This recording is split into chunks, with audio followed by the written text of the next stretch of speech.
क्या आप जानते हैं कि रतन टाटा ने एक स्ट्रगलिंग कंपनी को $1 अरब के एम्पायर में बदल दिया। आइए सक्सेस के उनके सीक्रेट्स को एक्सपोज करते हैं। इस वीडियो में हम रतन टाटा की 5 गेम चेंजिंग बिजनेस सीक्रेट्स का पता लगाएंगे जो आपकी सक्सेस की जर्नी को इंस्पायर कर सकता है। कई एंटरप्रेन्योर सक्सेस के लिए अपना डिजायरेबल वे खोजने के लिए हार्ड वर्क करते रहते हैं। रतन टाटा को भी अपने शुरुआती करियर में कुछ इसी तरह के चैलेंजेस को फेस करना पड़ा। हम रतन टाटा की 5 की बिजनेस स्ट्रेटजी को डीप में डिस्कस करेंगे कि कैसे उन्होंने उनके अप्रोच में क्रांति ला दी। हमने रतन टाटा की जर्नी से इंपॉर्टेंट लेसन पर फोकस किया है जो आपकी खुद की बिजनेस सक्सेस को शेप देने में हेल्प कर सकती है। अगर आपको ये वीडियो जरा भी इंफॉर्मेटिव लगे तो इसे लाइक करना और ऐसे वीडियो देखने के लिए हमारे चैनल को सब्सक्राइब करना और नीचे कमेंट बॉक्स में अपनी राय लिखना ना भूले। मेरे साथ जुड़े क्योंकि मैं रतन टाटा की 5 गेम चेंजिंग बिजनेस सीक्रेट के बारे में बताऊंगा और खुद को चैलेंज दूंगा कि मैं उन्हें अपनी खुद के एंटरप्रेन्योरल जर्नी में लागू करूं। इस वीडियो में हम रतन टाटा की गेम चेंजिंग बिजनेस सीक्रेट के बारे में जानेंगे जो आपकी सक्सेस जर्नी को इंस्पायर कर सकता है। कई एंटरप्रेन्योर सफलता के लिए अपना अनूठा रास्ता खोजने में संघर्ष करते रहते हैं। रतन टाटा को भी अपनी शुरुआती करियर में कुछ ऐसी चैलेंजेस को फेस करना पड़ा। हम में से कई लोगों की तरह वे भी चांदी का चम्मच लेकर पैदा नहीं हुए थे। उन्हें महानता हासिल करने के लिए हार्ड वर्क करना पड़ा। उन्होंने 1991 में टाटा ग्रुप की कमान संभाली और उस समय कंपनी एक चौराहे पर थी। इसी तेजी से बदलते बिजनेस सिनेरियो में रिलेवेंट बने रहने के लिए स्ट्रगल कर रही थी। रतन टाटा को कंपनी को बदलने के लिए कुछ कठिन फैसले लेने पड़े।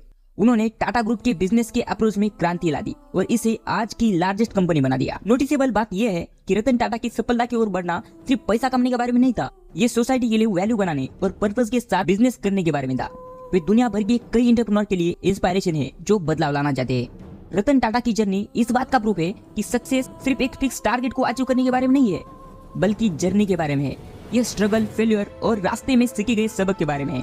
जब हम उनकी गेम चेंजिंग बिजनेस सीक्रेट के बारे में जानेंगे तो याद रखें कि वे सिर्फ लागू किए जाने वाले सिद्धांत नहीं है, वो जीवन जीने का एक तरीका है। उन्हें डेडिकेशन एंड एक्सीलेंस के लिए कमिटमेंट की जरूरत होती है। तो चलिए इस जर्नी को स्टार्ट करते हैं। हम रतन टाटा की जनरल कमर्शियल स्ट्रेटजी में से सबके बारे में जानेंगे कि कैसे उन्होंने अपनी अप्रोच में क्रांति ला दी।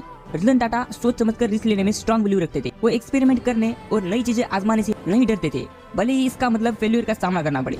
इस अप्रोच ने दुनिया की सबसे सस्ती कार नैनो बनाने से लेकर अक्षय एनर्जी, हेल्थ केयर के क्षेत्र में अल्ट्रा मॉडर्न टेक्निक्स के ग्रोथ तक कुछ अप्रिशिएबल सक्सेस दिलाई है। इस रतन टाटा की रिस्क लेने की इच्छा ने टाटा ग्रुप के अंदर इनोवेशन की कल्चर को इंस्पायर किया है, जहां एम्प्लॉइज को बॉक्स के बाहर सोचने और लिमिट को आगे बढ़ाने के लिए इनकरेज किया जाता है। इससे कुछ इनक्रेडिबल अचीवमेंट हासिल हुई है। इससे कंपनी को अपने कॉम्पिटिटर से अलग खड़ा कर दिया है। रतन टाटा लॉन्ग टर्म की सोच के भी उस्ताद थे। वो सिर्फ शॉर्ट टर्म बेनिफिट पर फोकस नहीं करते थे, वो बड़ी पिक्चर को देखते थे और सोचते थे कि उनके डिसीजन लॉन्ग टाइम में कंपनी और समाज को कैसे अफेक्ट करेंगे।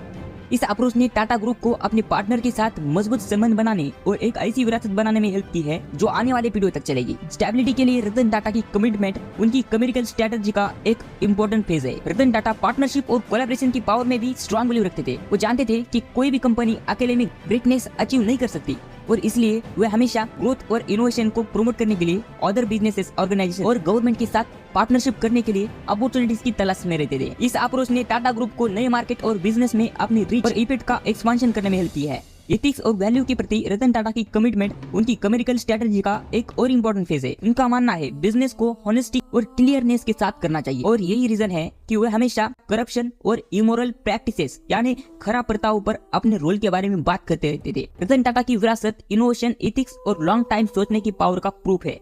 वे दुनिया भर के उन एंटरप्रेन्योर के लिए इंस्पायरेशन है जो बदलाव लाना चाहते हैं। समाज के लिए वैल्यू बनाने की उनकी कमिटमेंट ने टाटा ग्रुप को दुनिया की सबसे रेप्यूटेड कंपनी में से एक बना दिया है। रतन टाटा की सोच केवल पैसा कमाने के बारे में नहीं थी, ये सोसाइटी पर पॉजिटिव इफेक्ट डालने और बिजनेस करने के बारे में थी। सो दोस्तों, ये थी कुछ रतन टाटा की इंस्पायरेशनल और मोटिवेशनल जर्नी। सो दोस्तों, आज के वीडियो में बस इतना ही। ये वीडियो आपको जरा भी अच्छी लगी है तो इस वीडियो को लाइक करना और ऐसे ही इंस्पिरेशनल वीडियो देखने के लिए हमारे चैनल को सब्सक्राइब जरूर करें। मिलते हैं जल्दी और एक अगले इंटरेस्टिंग एंड नॉलेजेबल वीडियो के साथ। तब तक के लिए जय हिंद, जय भारत।